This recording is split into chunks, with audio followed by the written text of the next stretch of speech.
Vale, pues bueno, buenos días. Me llamo Edu y os vengo a dar una amena charla sobre producción.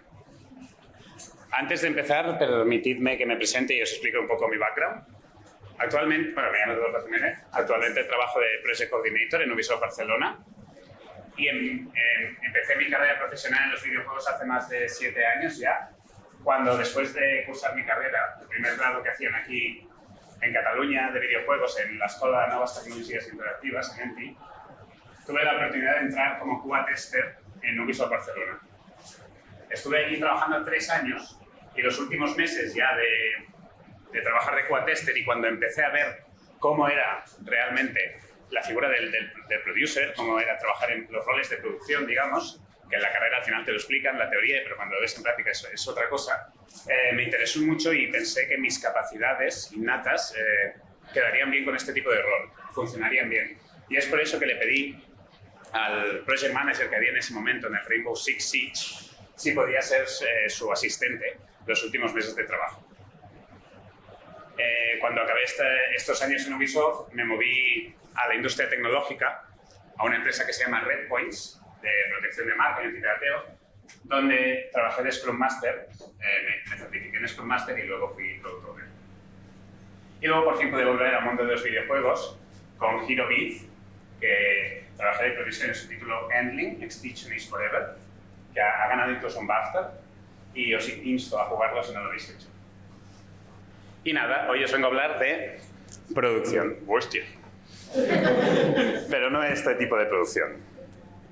Ni este tipo de producción, ni este tipo de producción. Sino que os vengo a hablar de este tipo de producción. Os dejo unos segundos para que veáis las tremendas imágenes de Stock Image. ¿Qué vengo a decir? Pues, ¿qué vengo a decir con esto? No me malentendáis. Las métricas son la hostia, te permiten tomar decisiones basadas en datos. Las metodologías de trabajo, como en este caso Scrum, Kanban, son importantísimas también. Te permiten pues, formar el cuadro en el que vas a usar, ¿no?, en esa producción. Y finalmente, pues, cualquier producer o cualquier persona que esté en una producción, que haríamos sin las herramientas de gestión de tareas como pueden ser Jira o Asana. Pero todo esto, en una producción, queda detrás de la cosa que para mí es más importante, y es la gente. Y no lo digo en un plan humanista, y os voy a enseñar por qué estoy diciendo esto. Y todo tiene que ver con el vocablo que veréis a continuación, si no aparto, que es la comunicación. Me voy a quedar aquí para pasar por el medio. Peter Drucker, que es uno de los pilares fundamentales en la producción, como en Project Management, como lo conocemos hoy en día, calculó que el 60% de los problemas que ocurren en una compañía o en una producción son debidos a problemas de comunicación. Si le añadimos esto a el estudio que hicieron First Inc. y Quantum Workplace de The State of Miscommunication, donde encuestaron a unos 2.000 empleados o más y salieron los datos de que el 81% de estos decía que había visto ocurrir problemas de comunicación frecuentemente o siempre. Sin embargo, el 50% de todos ellos decían que ellos nunca habían estado involucrados o prácticamente nunca. Por lo que aquí vemos que es un problema real que existe, pero nadie nos queremos sentir involucrados, que sea problema nuestro. Deborah Hamilton, en su estudio Top 10 Email Blunders That Cost Companies Money, estimó que una compañía que tenga alrededor de 100 empleados tiene que esperar perder aproximadamente $500,000 al año, debido a problemas de comunicación y lo que estudia ella más en concreto, que son email blunders, pues que significa enviar el mail a quien no debías, no poner a los que debías, escribirlo mal, que la gente no se los lea. Y ya, o sea, para acabar estas quotes, Pumble, que es una página muy chula para mirar cualquier tipo de cosas relacionadas con producción, hizo unas estadísticas hace 2 años donde simplemente salió el dato de que un equipo que tenga buena comunicación aumentará su productividad un 25%.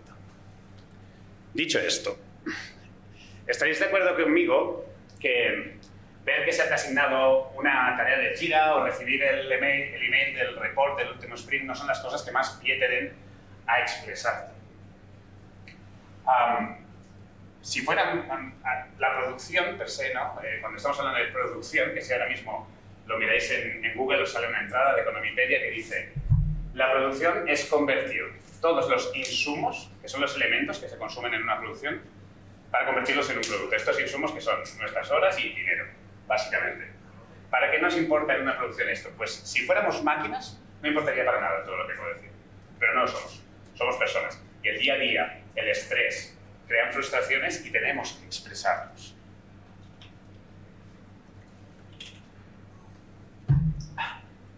Por eso, hoy os vengo a dar, os quería poner un poco en situación de por qué estoy haciendo esto, os vengo a dar 6 consejos para, si trabajáis en redes de producción, o si no, si simplemente estáis implicados en una producción, y más aquí, donde las empresas indie normalmente no tienen figuras de producción, todo el mundo juega una parte muy importante en la producción, que podéis usar para mejorar esta comunicación que os va a dar al final más rendimiento y más efectividad.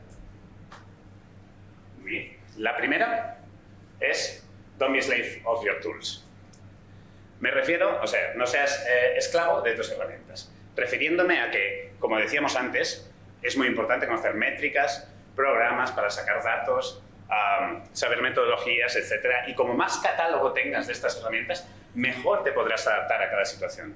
Pero muchas veces nos gusta un programa de estos, nos gusta una metodología y la queremos forzar dentro de la producción que vamos a hacer. Y eso nunca se tiene que hacer. Primero las de analizar, ver las necesidades de esta producción para luego aplicar las herramientas que mejor se adapten. El segundo punto es para mí el más importante, no sé por qué es el segundo, pero es el más importante de todos y con el que os tenéis que quedar sí o sí, es no presupongáis nada. Es decir, no presupongáis que la gente ha entendido lo que estáis comunicando, lo que estáis explicando. No presupongáis que 2 personas se han entendido cuando estáis hablando. Evidentemente no presupongáis que la gente ha salido el mail. En lugar de eso, siempre sobrecomunicad. Es decir, reiterad. Cuando tú, por ejemplo, una persona que está haciendo su trabajo, está enfocado aquí, y tú estás en el scope out, ¿no? Tú ves la big picture de esa producción, y reiteras algo, como la próxima fecha de la próxima milestone del publisher o lo que sea. Tú te vas a sentir que eres un pesado porque lo estarás repitiendo cada día, pero es que esta es la clave, porque la gente se nos quedan las cosas con la reiteración. Al ser humano se nos queda con la reiteración. La tercera es más de sentido común, mucho más fácil explicarla que aplicarla, y es que en un equipo, o ya sea de una figura de management al equipo o entre el equipo, has de aprender a usar la escucha activa y saber con quién te estás comunicando. Saber cómo te has de hablar con cada una de estas personas para que la comunicación sea realmente efectiva. Es muy de cajón, pero cuesta mucho. Como digo, cuando estás en el día a día, en la producción, estas cosas tan lógicas se olvidan. El cuarto punto es discuss expectations openly. ¿Qué quiero decir con esto? Al principio de cualquier relación, como digo antes, sea de management al equipo, sea de entre gente del equipo, tienes que discutir qué expectativas tiene cada una de estas dos partes en esta relación. Sea expectativas de yo creo que el proyecto va hacia aquí, a dónde creo que va mi equipo, mi propia carrera profesional dentro de aquí, mi remuneración, mi valoración, todo. La quinta es que muchas veces nos pecamos de si tú eres el que normalmente comunica, acabas informando y no comunicando.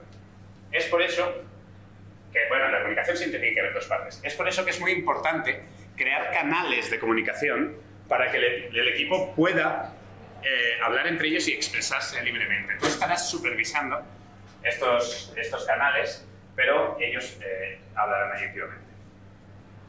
Y finalmente, el sexto punto es un tip ya de post-COVID, work from home.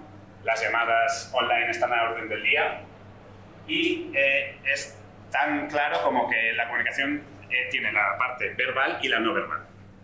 Y es importantísimo la no verbal. Y mi equipo los tengo hartos con esto, pero poneos las cámaras. cuando hagáis reuniones, poneos las cámaras. Yo viéndoos a vosotros mientras os estoy explicando, alguno me hace así, el otro tal, ya me da a seguir y sé que me estáis entendiendo. Si no os viera, todo esto se ha perdido. Y nada, ya para último tip, que es una regla memotécnica que me gusta mucho, os voy a dar las 4 Cs de la comunicación para que sea una comunicación efectiva. La primera es clara. ¿Qué significa? Que previamente a dar este comunicado o a decir esta información, has desechado cosas superfluas, te has quedado con el núcleo de esta comunicación y la has aclarado. Tiene que ser concisa. Si esta comunicación tiene varias partes, sepárala, fragméntala en estas partes, comunica 10 veces la primera parte, 10 veces la segunda, 10 veces la tercera y luego 10 veces más todo el comunicado. ¿Completa? Pues yo qué sé, estamos en un meeting online y uno se conecta 3 minutos más tarde. Y yo ya he empezado a dar un comunicado o he empezado una discusión. Este se ha quedado, ha perdido la parte inicial de este comunicado y este lo va a explicar a otra persona. Y esta persona a otra persona y las cosas se van devaluando, se van distorsionando. Es por eso que tienes que asegurarte de que siempre todo el mundo reciba la comunicación completa. ¿Y cómo haces eso? Siendo consistente. No sirve nada que yo un lunes venga y diga algo y ya hasta dentro de 2 semanas no vuelvo a repetirlo. La comunicación es el día a día, momento a momento que estás con todo el mundo. Tienes que ser, como decía, reiterativo. Y finalmente ya, como bien estoy diciendo, os voy a hacer como un sum up de todo lo que he dicho, que es probablemente es el slide con el que os quedaréis después de esta presentación. Y viene a decir que las herramientas, metodologías, programas son importantísimos conocerlos y más si trabajas de roles de producción, pero la gente, el equipo, acaba siendo siempre lo principal debido a la comunicación. Y los 3 consejos más importantes que os he dado hoy es: utiliza el sentido común, no seas esclavo de las herramientas que ya conoces, construye canales para que la gente se exprese y se comunique entre ellos y finalmente no presupongas nunca nada y sobrecomunica en lugar de ello. Ya está. Por si tenéis alguna preguntita. Muchas gracias.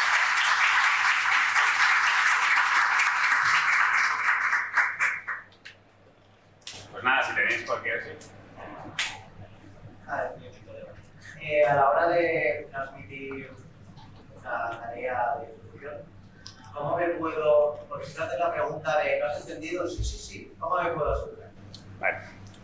Bueno, yo creo que lo habéis oído todos, pero básicamente te hacen una pregunta, o sea, das una tarea y cómo te aseguras de que esa persona ha entendido la tarea. Pues la verdad es que es muy complicado. Por eso digo, como más inputs tengas de que esta persona te está entendiendo ya, la estás viendo, si estás en persona ya es increíble, lo que mejor puedes hacer es no darle la tarea, suponer que lo ha entendido y ya está. Y es lo que decía, de ser pesado, no controlador, no cómo va esta tarea, simplemente el día siguiente o 2 días después, ¿qué tal? ¿Cómo has encarado esto? ¿Vas bien? Tal, ¿necesitas que te conecte con alguien? Lo que sea, cualquier tipo de... Y siempre enfocándolo a que esta persona que tiene esta tarea la pueda hacer más cómoda. Y así, si realmente no la entendió, como mínimo, has detectado el problema antes que no pase, pero es una cosa dificilísima. A mí me han pasado muchas veces y hay gente que te entiende y tenemos muchísimos perfiles, ¿no?, en la industria y hay gente que no es muy... ¿Lo has entendido? Sí. Dices, bueno, confiaré en que lo ha entendido. Y quizá lo ha entendido y lo hace genial y quizá no ha entendido nada. O sea, es muy buena pregunta y muy mala respuesta. ¿Alguna más? Cuando hay tanta gente trabajando, hay mucha gente a la que no le gusta tanto tener las cosas o que le hables y tal. ¿Cómo abordas a ese tipo de gente que a veces parece que tienes un poco borde, incluso parece que quiere que le des hablar ya y sabes que le vas a tener que volver a hablar en 2 días y tal? ¿Le explicas que a lo mejor no te está respondiendo muy bien o lo tratas como a cualquier otra persona? Pues sí, eso, bueno, ya es por si no lo habéis oído, cómo enfocas la gente que al final quiere hacer su trabajo y no quiere que le molestes con temas de producción, teniéndole que hablar o reiterar cosas, etc. Eso ha pasado muchas veces. Al final, lo mejor, o sea, es muy difícil hacerlo y no es una ciencia exacta, pero poder construir relaciones meaningful con la gente te da mucho pie a esto. Y a mí me ha pasado en varias industrias, por ejemplo, en la tecnológica, trabajábamos con un equipo de IT, de backend y frontend, básicamente unos programadores muy deep que les gustaba mucho estar a su bola y que les dejara en paz. Y en ese momento era pre-COVID y las reuniones eran presenciales y yo notaba esta sensación que me estás dando tú. Pero es que no te tienes que frustrar, tienes que dar, o sea, eso que a ti te haría tener menos ganas de comunicar las cosas bien, de seguir haciendo tu trabajo, al fin y al cabo, tienes que darle la vuelta y hacerlo con más ganas incluso. Y poco a poco a la gente le vas rozando y tienes que tener al final, tienes que tener esas reacciones. Siempre habrá gente con la que sean más frías, gente con la que tendrás más próximas, pero el único consejo que puedo dar en esto, que es un problema, la estáis clavando porque estáis diciendo como las cosas que cuando me las decís he dicho, sí, es que esto es así y lo he vivido. Pero lo que me ha pasado en esos momentos es eso, me he frustrado y he dicho, joder, incluso he dado menos y he intentado dejarles más espacio, pues no. Quiero decir, una cosa es hacerles perder el tiempo y la otra es realmente saber que eso es importante, que les has de quitar esos minutos de su trabajo, de su tiempo y hacerlo con ganas y la gente acabas teniendo relación con ellos y lo aceptan. ¿Cuál es el scope que le ponía las tareas o cada cuánto tiempo verificáis que el equipo entero va en la dirección correcta o que cambia la dirección o que aclarar alguna cosa? Eso depende mucho de la producción que estés haciendo. Como os decía, si por ejemplo en la industria tecnológica trabajábamos con sprints muy rápidos, de una semana, de 2 semanas, entonces ahí era súper fácil tener a mí me encanta Scrum, también cuando vas a certificarte Scrum parece que te hagan una especie de lavado de cerebro y acabas diciendo, necesito usar Scrum en todas partes. Como os he dicho, al final no es así, pero sí que tiene un potencial muy bueno y es este, que estás todo el rato conectado, estás todo el rato iterando, entonces el scope per se de las tareas, lo que se solía hacer ahí es identificar la tarea más pequeña de todo ese sprint y de ahí ir sacando las otras tareas. Si lo queréis mirar, podéis poner Poker Planning, métodos de estimación de tareas. Es una cosa complicadísima.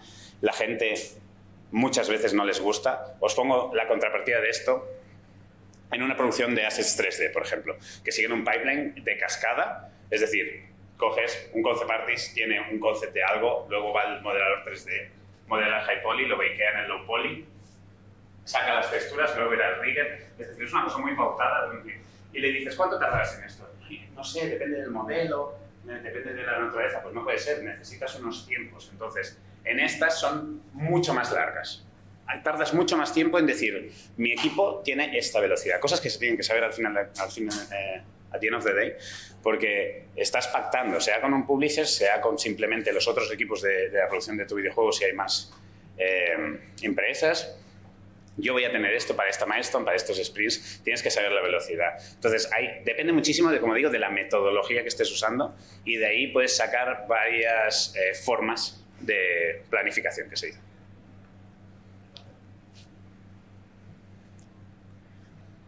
Muy bien. ¿No hay más preguntas? ¿Ya está? Si no, luego, si nos encontramos por aquí, hablamos de lo que sea. Muchas gracias. Una pregunta. Sí. Vengo de una industria que no es los videojuegos, pero me gustaría, pero este desarrollo me gustaría preguntar. ¿Estimáis normalmente, porque has hecho la pregunta de cuánto te costará hacerlo? ¿Estimáis siempre contando el tiempo o usáis puntos o usáis algo más abstracto? Sí, en las experiencias que he tenido yo, personalmente, y voy a regirme por estas, si son cosas de producciones más largas o pipelines, como decíamos, de cascada, normalmente son días. Para mí no es lo ideal, los días son muy intangibles, pero a la vez son muy adaptables, es decir, sabes que hay vacaciones o que esta persona se ha querido vacaciones, tardará esos días más en eso. Pero a la vez, si consigues hacer una estimación por puntos o por... hay muchísimas formas de hacerlo, pero que no sean literalmente horas, consigues tener una mayor velocidad y te adaptas mejor a los tiempos, irónicamente, que yendo por días. Porque al ser algo intangible, al ser algo que sé que el núcleo de esto, ya los que luego lo van a desarrollar, ya se están ya sé, es que ya están pensando cómo lo van a hacer y consiguen ellos entender también muchísimo mejor cuál es el scope de ese sprint, cuánto van a tardar en hacer eso, ¿sabes? Aunque no sean en horas. Sé que el esfuerzo que le voy a poner es muy abstracto, todas estas cosas de que no sean por horas, pero a la vez, y está totalmente probado, consigues más productividad en el equipo. Es decir, vale la pena insertarlo, pero a veces cuesta mucho. Cuesta mucho, depende de la naturaleza, y en videojuegos muchas veces he visto horas, también tengo que decir. Pues ya está. Muchas gracias.